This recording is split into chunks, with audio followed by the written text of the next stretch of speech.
dan tidak bisa membuka tiap sekolah. Karena supaya sumbernya ada merencanakan itu ya sebutnya apa? Kalau dulu kan betul sekolah unggulan, gitu. karena per sekolah. Karena per sekolah.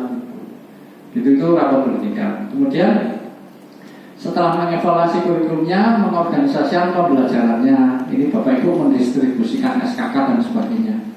Ini bukan barang baru ya, distribusi SKK Bapak Ibu sudah kami berikan berkali-kali begitu. Nah, yang perlu dilihat struktur kurikulum di Permendikbud 12 tahun 2024 itu berbeda. Gitu. Nanti Bapak Ibu lihat. Kemudian distribusi pengorganisasian SKK termasuk penjadwalan. Bapak Ibu, ketika Bapak Ibu kok peserta didiknya bekerja semua usia dewasa dan orang tua, itu pembelajarannya didesain hari Sabtu dan Minggu. Nah, monggo silakan PKSKK-nya dibuat, pembelajarannya mau tatap muka tutorial mandirinya dibuat. Yang jelas yang terjadwal hanya yang tatap muka dan tutorial, yang mandiri tidak terjadwal.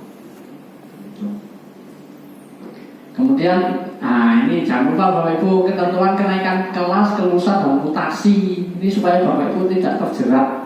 Tadi satu sisi dilema Bapak Ibu, kadang peserta didik ketika tidak dibuat ketentuan kenaikan kelas, peserta didik itu tidak hadir, tahunya sistem belajar itu masih yang lama. Datangnya nanti ketika bulan Juni, kira-kira ada ujian semester kan itu. Nah, ini diberi ketentuan seperti ini. Kenaikan kelas syaratnya apa? Ketidakhadiran maksimal berapa kali? Tagihan tiap mapel seperti apa? Asesmen harus dilakukan semua kan gitu. Terlepas nanti asesmennya mau di rumah, mau di pas bisa datang. Nah, ini dibuat ini keputusan ini Pak. Kelulusan, kalau kelulusan ikut di standar penilaian. Kelulusan itu di situ.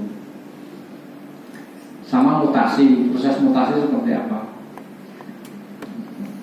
Kalau mutasi jarang sih yang keluar dalam artian pengen pindah ke sekolah gitu. Ya, kalau mutasi masuk malah sering.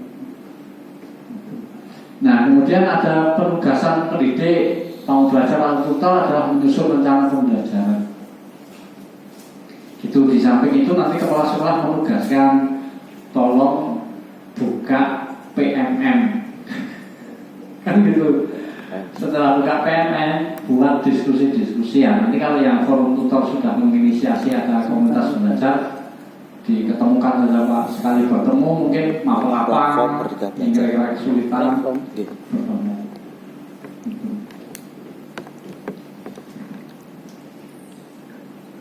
Nah, kemudian mengembangkan pembelajaran paradigma baru. Satu, tinggalkan pembelajaran yang berbasis konten materi, nyampaikan materi.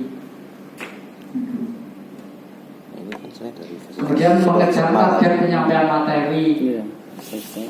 Bapak Ibu punya target satu semester materi ini harus selesai. Nah, kenapa seperti itu? Padahal sekarang sudah bukan KIKD, sekarang sudah pada CP. CP yang merencanakan Bapak Ibu. Materi yang di CP sudah dikurangi banyak dibanding KIKD. Harusnya sudah ada kejar-kejaran. Terus hindari pembelajaran yang adalah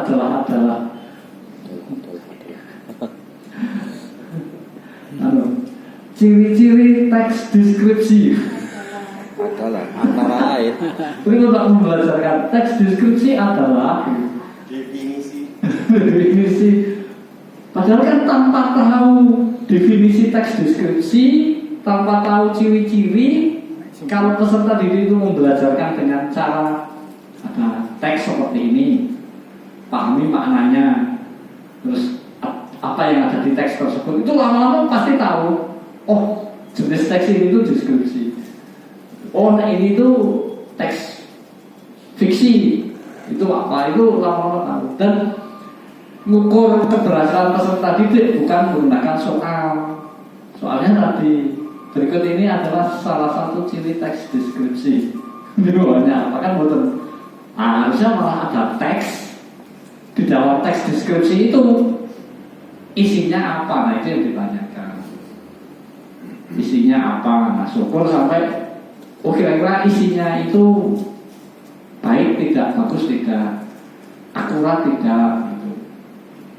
Nah kalau tidak akurat, kira-kira ada dampak pembanding atau tidak kan? Sebenarnya kemampuan itu sekarang yang dibangun. Gitu. Mirip learning by doing atau? Ya bisa Pak. Paradigmanya boleh. Jadi berbagai metode pembelajaran silahkan Bapak Ibu kelola. Kembangkan pembelajaran ini interaktif, inspiratif, menyenangkan, menantang, memotivasi peserta didik untuk selalu berpartisipasi aktif di pembelajaran. Kemudian menyediakan ruang bagi prakarsa, kreativitas, dan kemandirian peserta didik. Jadi, monggo Pak.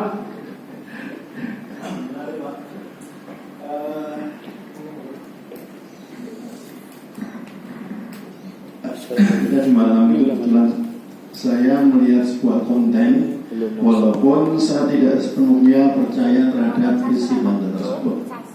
Yaitu di situ ada semacam tebak-tebakan apa? Setelah ada 8 siswa, itu ditanyakan Jawa Barat itu Bandung, Jawa Barat penduduk utama mana, Jawa Tengah mana, Jawa Timur mana, dan itu jarang yang tahu itu menjadi. Pertanyaannya, ini apakah ada hubungannya dengan itu yang tinggalkan pembelajaran yang berbasis pada konten, jadi sudah tidak dianggap penting bahwa apa yang mengetahui semacam itu. Gitu ya. Kemudian fenomena yang kedua itu di BKBN Gelodong ya. Itu banyak sekali siswanya itu anak-anak mahasiswa. Artinya apa? Mereka nampaknya tidak pernah keluar rumah. Ini apa? Karena terlalu berat beban kurikulum apa? Ditanya arah itu nggak tahu. Misalnya mencatur, kamu condong jatuhnya di mana? Dengan pasar dan di mana? Nggak tahu. Itu banyak sekali. Jadi ini juga di diskusi apa? Di WA grup guru-guru formal yang masih aktif itu juga rasa-rasa juga begitu. Anak itu bahkan utara banyak sekali yang arah utara selatan itu juga tidak tahu, apalagi disuruh mendeskripsikan rumahnya. Jadi siswa saya itu banyak berarti yang heran, betul Pak, banyak banget ya yang tidak bisa mendeskripsikan arah rumahnya. Utara selatan juga tidak tahu, walaupun pinter-pinter ya, bahkan hafalan-hafalannya rata-rata jatuh 10 juz itu udah hafal ya. Tapi untuk mendeskripsikan rumahnya itu tidak tahu. Saya tanya, apa kamu tidak pernah keluar? Tidak Pak. Terus main dengan tetangga tidak pernah. Rumahnya Jalan Magelang di sekitar apa itu? Jogja City Mall apa itu? Ditanya soal TVR aja udah tidak tahu. Di sini. Ini pertanyaannya, apakah ini terlalu berat beban kurikulum yang terlalu berat, atau masalah-masalahnya di mana mungkin Bapak bisa memberikan jalan keluarnya untuk itu. Kemudian bahkan ini Pak, ada 2 siswa yang konsultasi pada saya soal apa ya pelajaran sebelumnya. Itu orang saya berarti. Tapi begitu grade-nya datang, itu langsung tidak paham kita. Katanya dia datang langsung lari. Padahal anak ini sebenarnya pintar-pintar. Jadi pertanyaannya, apakah ini terlalu berat beban kurikulum sehingga anak-anaknya itu tidak bisa bersosialisasi, tidak tahu yang namanya etika adab. Saya tidak marah, tapi itu ini mungkin kesalahannya apa? Mereka terlalu ini ya, kadang-kadang ya pintar, tapi ya untuk masalah-masalah yang sosial gitu namanya juga kurang. Ini satu pertanyaannya, apakah ini berkaitan dengan kurikulum terutama yang itu atau terlalu berat kurikulumnya? Masih. Ya, baik Pak. Ini pertanyaan bagus. Jadi memang itu yang menjadi PR kita bersama Pak. Itu menjadi PR bersama. Bahkan kalau Bapak menyimpulkan apa benar karena ini konten kurikulumnya terlalu berat, itu kalau Bapak ulasan di Kompas tahun 2013 itu beberapa ahli sudah step seperti itu Pak. 2013 loh, saya baca di Kompas itu, dan saya bertemu langsung dengan dosen UNJ itu juga menyatakan kayaknya ke depan konten materi kita dikurangi Mas. Kemarin ada diskusi kita terlalu berat. Itu dosen itu ketemu langsung. Saya pada saat itu 2013 kan nggak kepikiran apa-apa. Kok konten dikurangi ya peserta didik kita bisa apa? Itu pikir pertama gitu, kontennya dikurangi. Sekarang masa saya paham. Oh iya, ternyata manusia hidup itu bukan dari konten materi yang dipelajari, tapi tadi Pak, literasi dan numerasi. Nah, peserta didik yang literasinya bagus harusnya sudah tidak ada lagi pertanyaan Jawa Barat ibu kotanya ada di mana. Begitu. Kalau yang bersangkutan itu sudah baca berbagai berita gitu ya, entah di berita tentang kejadian apa, itu pasti Jawa Tengah. Beritanya tentang Ridwan Kamil di Bandung, itu udah ibu kotanya berarti di Bandung kan gitu. Nah itu yang kita bangun itu Pak, literasi dan numerasi peserta didik. Dengan literasi yang baik, itu kondisi apapun di berikutnya yang bersangkutan akan terus belajar. Kalau dulu dikte Pak, saya termasuk dulu ini apalan juga, Jawa Tengah, Semarang, gitu. Yang bingung kan yang Yogyakarta sama Jakarta. Waktu SD ya bingung, Yogyakarta ibu kotanya di mana? Jakarta, DKI Jakarta ibu kotanya di mana? Wah itu bingung kalau suruh hafalan anak SD, suruh hafalan gitu, bingung. Coba kalau dulu kan hafalan ya, Jawa Barat ibu kota di Bandung, Jawa Timur ibu kota Surabaya, Jakarta ibu kota di mana? Terus Yogyakarta ibu kotanya di mana? Nah itu enggak ketemu itu kalau hafalan seperti itu. Nah, makanya yang diajarkan kita lebih kembali ke literasinya. Sajikan studi kasus, sajikan berita-berita itu sebagai konteks belajarnya Pak. Begitu. Nah terkait tadi norma etika begitu ya. Nah itu termasuk yang salah satu tertulis di SKL Pak. Kemdikbud selain menginginkan dua ini malah yang terakhir Pak, literasi numerasi. Yang di atasnya itu malah karakter dulu. Jadi Bapak Ibu jangan mengesampingkan karakter sekarang tidak belajar, kan salah. Semua tutor ketika memproses membelajarkan literasi dan numerasi, include ketika proses juga karakter dimasukkan. Gitu guys, sopan santun, bekerja sama, menghormati pendapat orang lain, itu tetap di kelas itu dilaksanakan. Itu fenomena itu sudah terekam. Jadi peserta didik karakter itu menjadi PR bersama. Apalagi Yogyakarta yang katanya punya budaya di luhung kemataraman, ternyata sekarang susah payah ya kita mempertahankan budaya itu. Nah Pak, itu memang kejadian. Saya tidak bisa statement apa-apa, tapi itu menjadi PR bersama dengan kurikulum baru ini Pak, gitu. Supaya membelajarkan itu Pak yang kedua, interaktif, inspiratif, menyenangkan, menantang. Nah, kalau pembelajaran petanya sudah pintar, tapi yang bersangkutan tidak bisa menunjukkan, misalkan unsur yang harus ada pada peta apa saja, apa itu pintar. Gitu.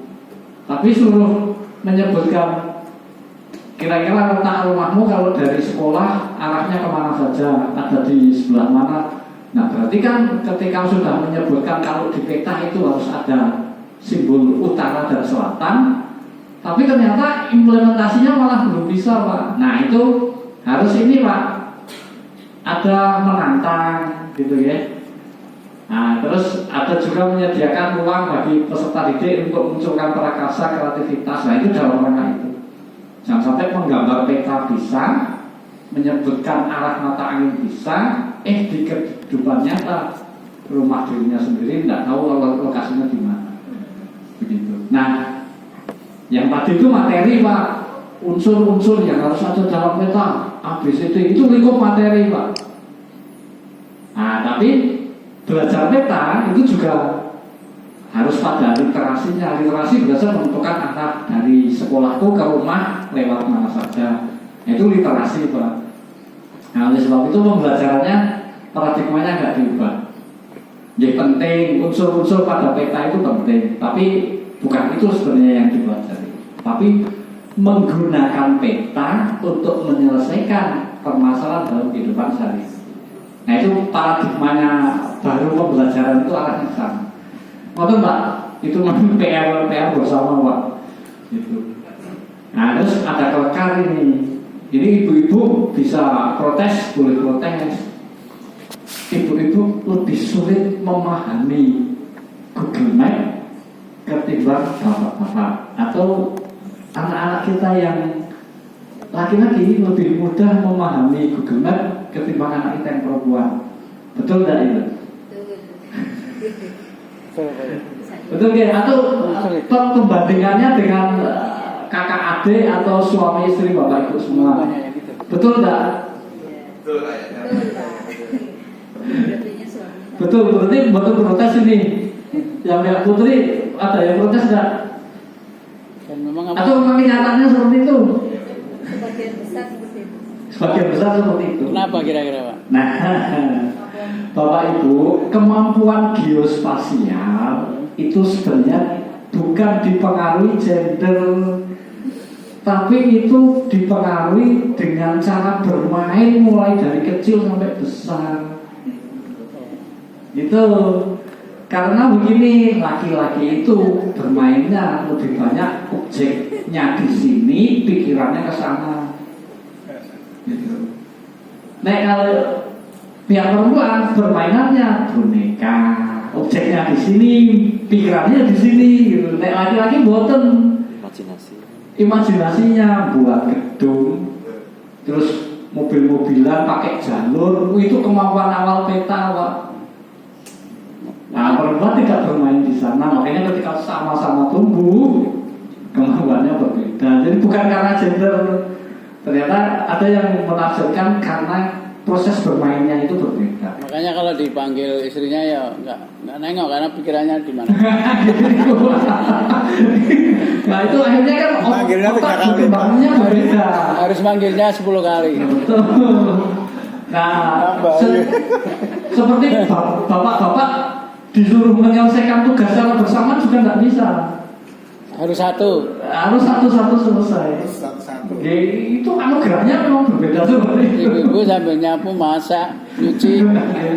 Itu memang anugerahnya. Mencari sesuatu. Mengerjakan PR, membuat RPP. Nah itu kalau teori perkembangan peserta didik di situ. Karena permainan sejak kecil itu sudah beda, minatnya sudah beda. Nah kalau yang laki-laki terus minat permainannya sama dengan yang perempuan, ya tetap kemampuannya nanti akan sama dengan perempuan, begitu.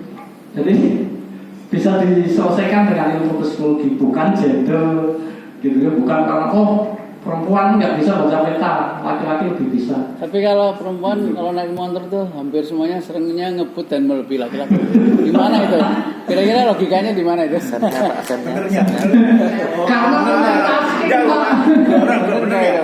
kalah Pak, laki-laki itu kalah naik motor. Selalu disalip. Kira-kira apa itu? Nah itu Mungkin karena perempuan nggak punya kekhawatiran akan nasibnya keluarganya. banyak faktor itu Pak. Baik Bapak Ibu, jam berapa ini? Atau kita pangkas dulu, kita istirahat dulu, nanti masuk pukul jangan. Mohon maaf ini ternyata saya harus ke Jakarta, jadi nanti sekitar pukul ya inilah 4:30 atau jam 1:04 sudah masuk dulu ya. Gitu aja.